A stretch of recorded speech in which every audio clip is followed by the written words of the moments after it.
Assalamualaikum warahmatullahi wabarakatuh. Halo, selamat pagi dan salam sejahtera untuk kita semua. Pergi ke pasar membeli ikan. Tak lupa juga membeli terasi. Puji syukur kita ucapkan bisa berjumpa di hari ini. Ada pepatah mengatakan, tak kenal maka tak sayang.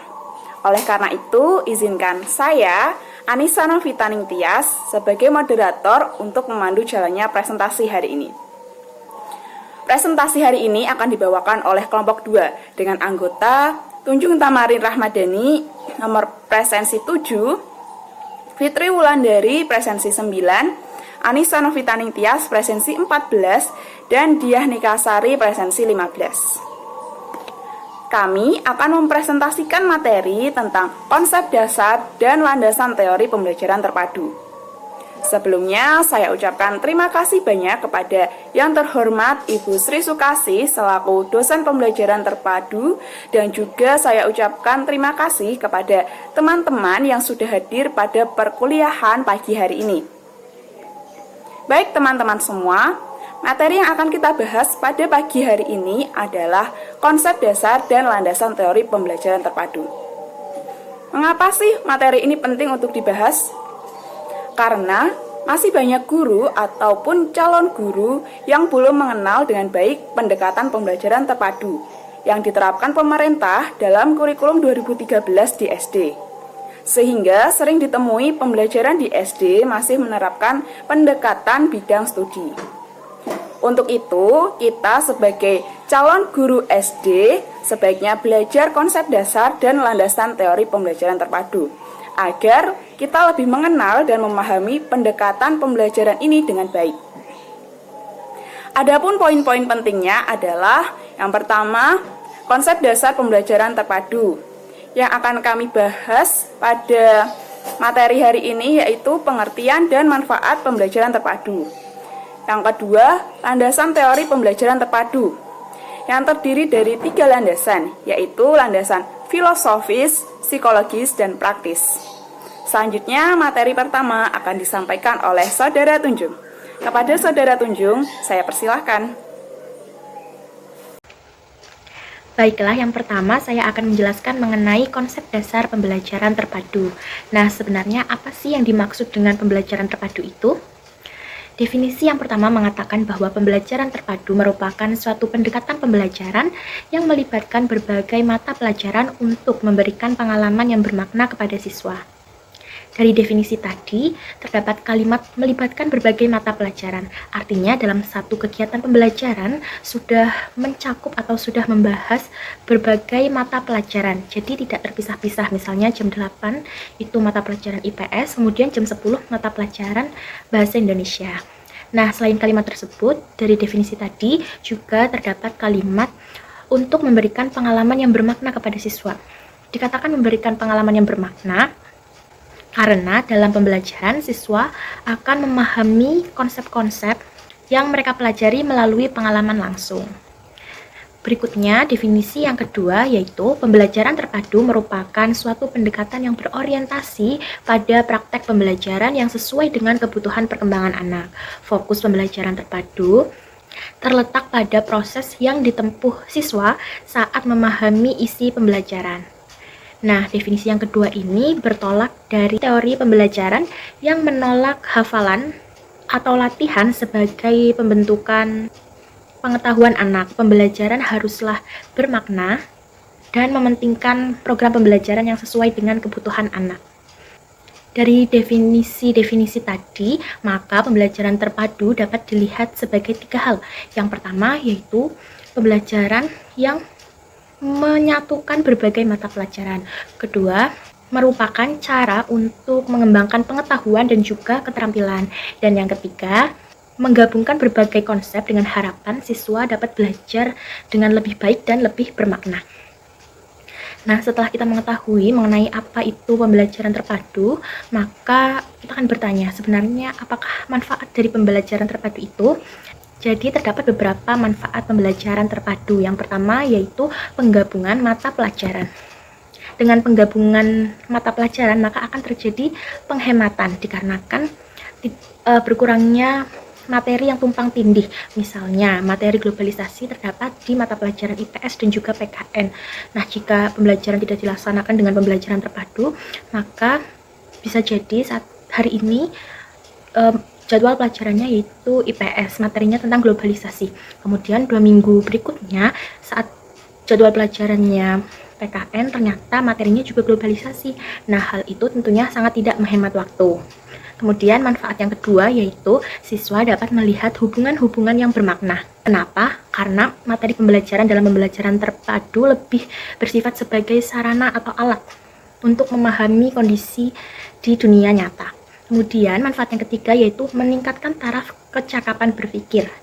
Hal ini karena dalam pembelajaran terpadu, siswa dibiasakan untuk berpikir lebih luas dan juga lebih dalam. Kemudian manfaat yang keempat yaitu memberikan penerapan-penerapan dunia nyata. Yang kelima yaitu dengan pemaduan pembelajaran antar mapel diharapkan penguasaan siswa terhadap materi pembelajaran akan semakin baik dan meningkat. Dan yang terakhir manfaat yang keenam yaitu pembelajaran terpadu membantu menciptakan struktur pengetahuan awal siswa yang dapat menjembatani pemahaman yang lebih mendalam tentang konsep-konsep yang sedang dipelajari. Materi yang akan kita bahas selanjutnya adalah landasan teori pembelajaran terpadu. Landasan yang pertama yaitu ada landasan filosofis. Landasan filosofis dimaksudkan pentingnya aspek filsafat dalam pelaksanaan pembelajaran terpadu. Landasan filsafat menjadi landasan utama yang melandasi aspek-aspek lainnya. Secara filosofis, kemunculan pembelajaran terpadu sangat dipengaruhi oleh 3 aliran sebagai berikut. Aliran yang pertama yaitu ada progresivisme.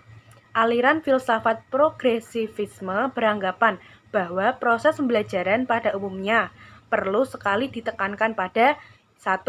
Pembentukan kreativitas, 2. Pemberian sejumlah kegiatan, 3. Suasana yang alamiah, 4. Memperhatikan pengalaman peserta didik. Aliran yang kedua yaitu ada konstruktivisme. Aliran filsafat konstruktivisme memahami belajar sebagai proses pembentukan atau konstruksi pengetahuan oleh peserta didik itu sendiri. Pengetahuan ada di dalam diri peserta didik yang sedang mengetahui. Oleh karena itu, pengetahuan merupakan hasil konstruksi yang dilakukan peserta didik. Aliran yang ketiga yaitu ada humanisme. Aliran filsafat humanisme melihat peserta didik dari segi keunikannya, potensinya, dan motivasi yang dimilikinya. Peserta didik selain memiliki kesamaan, juga memiliki kekhasan. Proses belajar dianggap berhasil jika peserta didik telah memahami lingkungan dan dirinya sendiri. Nah, yang selanjutnya, yang kedua adalah landasan psikologis. Nah, psikologi belajar memberikan kontribusi dalam hal bagaimana isi atau materi pembelajaran terpadu tersebut disampaikan kepada peserta didik dan bagaimana pula peserta didik harus mempelajarinya. Dengan kata lain, berkenaan dengan penentuan isi atau penentuan cara atau metode pembelajaran. Kemudian melalui pembelajaran terpadu diharapkan dapat terbentuk tingkah laku baru berupa kompetensi-kompetensi aktual dan potensial dari para peserta didik, serta kompetensi-kompetensi baru yang berlaku dalam waktu yang relatif lama. Nah, psikologi adalah ilmu yang mempelajari tingkah laku manusia. Oleh sebab itu, dalam melaksanakan pembelajaran terpadu harus dilandasi oleh psikologi sebagai acuan dalam menentukan apa dan bagaimana perilaku itu harus dikembangkan. Peserta didik adalah individu yang sedang berada dalam proses perkembangan, seperti perkembangan fisik atau jasmani, intelektual, sosial, emosional, dan moral. Nah, tugas utama para guru adalah membantu mengoptimalkan perkembangan peserta didik tersebut. Apa yang diajarkan dan bagaimana cara mengajarkannya harus disesuaikan dengan tingkat perkembangan peserta didik. Kemudian yang terakhir adalah landasan praktis. Nah, landasan praktis berkaitan dengan kondisi-kondisi nyata yang pada umumnya terjadi dalam proses pembelajaran saat ini, sehingga harus mendapat perhatian dalam pelaksanaan pembelajaran terpadu. Landasan praktis diperlukan karena pada dasarnya guru harus melaksanakan pembelajaran terpadu secara aplikatif di dalam kelas. Sehubungan dengan hal tersebut, maka dalam pelaksanaannya pembelajaran terpadu juga dilandasi oleh landasan praktis, yaitu sebagai berikut. Yang pertama, perkembangan ilmu pengetahuan begitu cepat sehingga terlalu banyak informasi yang harus dimuat dalam kurikulum. Kemudian yang kedua, hampir semua pelajaran di sekolah diberikan secara terpisah satu sama lain, padahal seharusnya saling terkait. Kemudian yang terakhir yaitu permasalahan yang muncul dalam pembelajaran sekarang ini cenderung lebih bersifat lintas mata pelajaran, sehingga diperlukan usaha kolaboratif antara berbagai mata pelajaran untuk memecahkannya. Nah, sekian presentasi dari kelompok kami. Kurang lebihnya kami mohon maaf sebesar-besarnya. Terima kasih atas perhatiannya. Wassalamualaikum warahmatullahi wabarakatuh. Baik teman-teman dan Ibu Sri, presentasi dari kelompok 2 sudah sampai pada bagian akhir. Selama presentasi, kelompok kami telah membahas tentang konsep dasar pembelajaran terpadu yang terdiri dari pengertian pembelajaran terpadu dan manfaat pembelajaran terpadu. Pembelajaran terpadu merupakan pendekatan pembelajaran yang melibatkan beberapa mata pelajaran untuk memberikan pengalaman dan pembelajaran yang bermakna bagi siswa.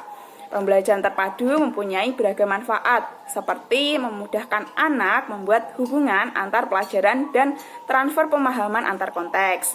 Kerjasama antara guru dan siswa meningkat, serta pembelajaran lebih efisien.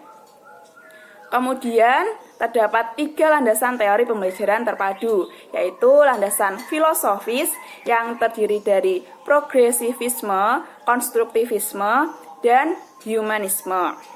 Lalu yang kedua ada landasan psikologi yang memuat psikologi perkembangan peserta didik dan psikologi belajar. Dan yang ketiga landasan praktis, yaitu landasan yang berkaitan dengan kondisi nyata yang terjadi dalam proses pembelajaran saat ini. Saya mewakili kelompok 2 mengucapkan mohon maaf apabila ada kesalahan dan kekurangan dalam presentasi hari ini. Semoga presentasi hari ini membawa manfaat untuk kita semua. Sekian dan terima kasih. Wassalamualaikum warahmatullahi wabarakatuh.